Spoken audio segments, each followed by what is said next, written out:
There are three main things that increase your sales at the farmer's market: the call-in, the upsell, and having an inviting booth that you have invested, decorated, and made your own that is inviting to the customer. All the sales associates that make the most money do all three of these things. These vans are packed to the brim. There's only enough space to provide the bare minimum of a setup.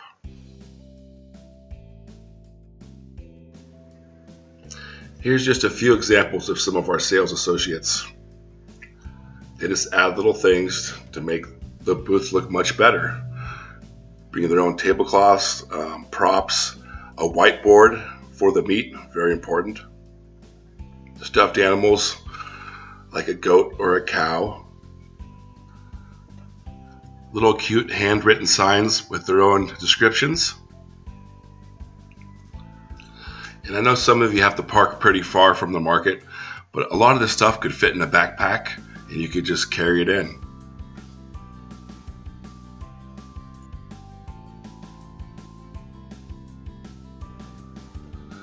Okay, for a recap, we got tablecloths, whiteboard, stuffed animals, props, a small stand for the meat chest. That helps me out a lot. I have my meat chest on a stand, so when I get the meat out, I could just show it right to the customer and I don't have to bend over and dig so much. And then we have custom signs and maybe some decorative baskets. The sky's the limit. Now, I can't stress just how important having a nice booth is. We had a couple examples of sales associates this week that have a nice booth. They upsell and they call people in, and they really never have a bad sales day. We had someone in the East Bay. They made $368 in commission. They have a nice booth, and they do their inventory sheets, the requests and whatnot. And we had an example where we had a fill-in in Montclair, and that's a sales associate. She works maybe once or twice a month, but she has all the setup, and she increased that market $300. And there's another sales associate in the East Bay, and this is a cheese and egg only market. And she always calls people in. She has a really nice booth, and she's good at upselling. And she made, $312 in commission. Not bad for 4.5 hours work. And we had our Foster City market. We were getting ready to get rid of that market. It wasn't doing over $400. Sales, everyone said sales were slow. And then here comes this young 19-year-old kid. He gets really excited about the products, really good at calling people in, and he had a really nice setup. Whiteboard, props. And now Foster City does $900 to $1,200 every time. So it's just those little touches that can make a big difference. We also have a real inspirational story of someone that works two South Bay markets on Saturday and Sunday. When he first started, those were $700-800 markets. And then he came in with a nice booth, upselling, getting excited about the product, calling people in, and inventory sheets. He is very thorough with inventory sheets, with the meat and the cheese. If he sells out of some cheese or some meat, he writes the time he sold out at. He writes little notes. If he thinks he got too much product, he puts corrections, send to less Kiefer next time, or I could probably sell 6 and you sent 10. So, and he started these markets with, one ice chest for the cheese and one very small meat cooler. And then he kept selling, doing inventory sheets. His meat chest got bigger and bigger, and then he needed a separate ice chest just for the kefir. And just this weekend, $2,000 at one market, $2,300 at the other. He left with like $860. Now having an $860 commission weekend just doesn't happen overnight. He started somewhere with a nice booth and some sales skills, and he got that market higher every month. So he earned every bit of that. Now, when it comes to the booth, this is your business. You need to come up with the ideas, the inspiration, the decorations, just everything. And the more you put into it, the more money you're going to make.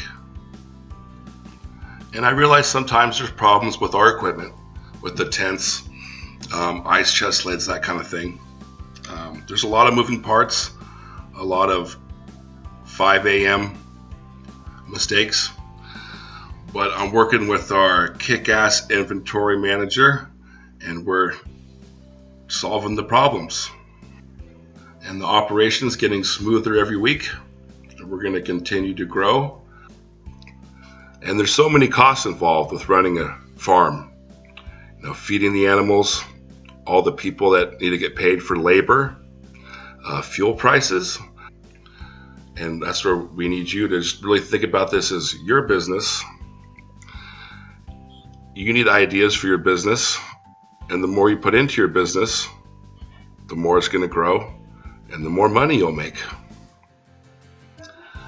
And if you follow these tips, study the message wall where I'll post other tips, I guarantee you're going to sell a lot more.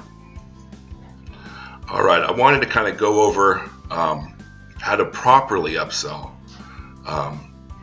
so you don't give up too much money, but you make a lot more. So with upselling, as you can see, this was from Diablo Valley. I had $1,840, and I gave $63 in discounts, but I had a really high average sale. And the higher your average sale, the more you're making use out of every customer. And on a slow day, if you have a high average sale, you'll still have a good day. So with that in mind, I selectively used upselling. Someone was already buying 2 things of cheese. I said, hey, we're doing a special today. Why don't you add a third cheese and we'll give you $2 off? If someone was interested in the eggs, they said, how much for the eggs? I said, oh, they're $10 with purchase, or $12 on their own. And you could do this with a number of things. If someone's just buying meat only, you could say, hey, we're doing a special today. If you're getting meat, you get $2 off this cheese, or $1 off. As long as your discounts are reasonable, and when I look through the numbers, it shows me that you're upselling, that's fine. Because I only gave up 3.4% when you divide 6387 by 1,840. And that's a great example of selectively using upselling and using language like, oh, today we're doing a special. And you don't offer the discount until they're already committed to buy. Once they have that feta in their hand, you're about to ring them up. You say, hey, have you tried our butter? Why don't you add a butter in? We'll give you $2 off. And then once you keep doing that, cross-selling the meat, the cheese, the kefir, and if you have eggs, then pretty soon you have almost a $40 average sale. So just something to think about. And, you can always reach out to me, give me a phone call. I'm a sales coach. I help you out. Some people are natural salespeople, but it can be learned fairly easy. The main thing is just to have fun at the market and keep calling people in. And with the call in, people walk by, you say, hey, we got cheese, butter, beef, and pork, artisan cheese from Petaluma. You can kind of say what you want, just kind of say it smoothly, and don't bark it out there too loud, but make sure you're heard, because when they hear your voice, they look over at your booth, and if you have a nice decorated booth, they're already coming over to buy something.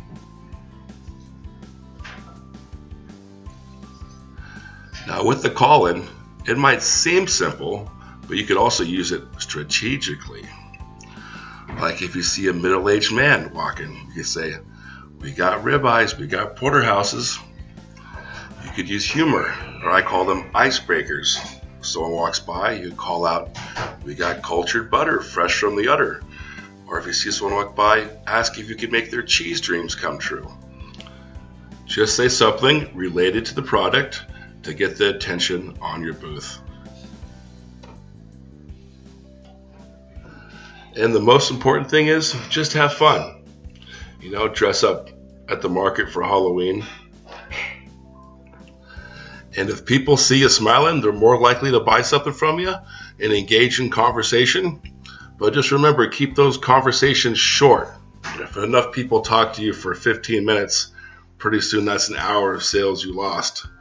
And also, one of my most successful tips is always mention the ground beef and the ground pork. No matter what they buy, people are always looking for that stuff. When you're doing the call-in, if you see someone glance over at the booth, what I like to do is I start rattling off the types of cheeses we have. Start with the kefir, the curds, explain them, and go all the way down, just when I get their attention. And a lot of times, they'll feel obligated to buy after you talked about all of our delicious products. And that's all I got for right now. Happy selling, and feel free to reach out. I'm always here for you.